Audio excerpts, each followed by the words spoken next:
අපේ බුදුහාඳුරු තරම් පින්කඳක් ලෝකෙ කොහෙවත් නැහැ. ඒකයි උන්වහන්සේ කියන්නේ මන්තරන් දානානිසංස දන්නවනම් මිනිස්සු Taman සතු ඔක්කොම දෙයි.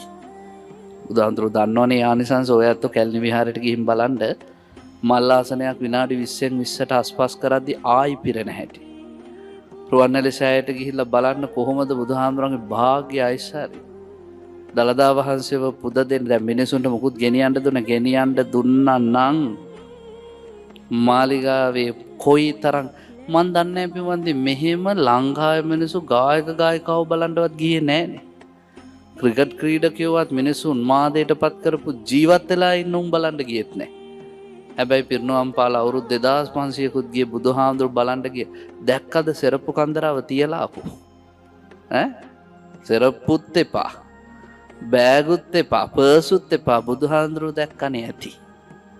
මේ තරම් පින්කඳක් ලෝකේ ආයි පහළ වෙන්නේ නෑ. ඒ බුදුහාමුදුරු කෙරෙහි යම් කෙනෙක් අපහදිනවා නම් පින්වන්දි කරු මේතනින් එහාට කියන්න දෙයක් නෑ. පහදිනවා නම් පහදින්න බුදුහාමුදුරන්ටම.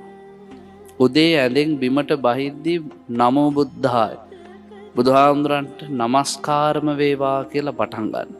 පැන්කෝපේ තියලා පහන පත්තු කළ ජීවිතේ කිරි උතුරනවා වගේ ලැබෙයි. රාත්‍රියට නිින්දට යද්දී බුදුහාමුදුරන්ට නමස්කාර වේවා. එහෙමම යන්න නේද? බුදුරජාණන් වහන්සේගේ රූපය හැමතිස්සෙම හිතේ තියාගෙන වැඩ කරන්න. මොකද අපිට ලෝකේ සදාතනික මඟ පෙන්නපු ශාස්ත්‍රවරයා. එහෙනම් දෙවෙනි කාරණේ තමයි ලෝකේ බබලන්න පුළුවන් රැකෙන්න පුළුවන් පිනේ.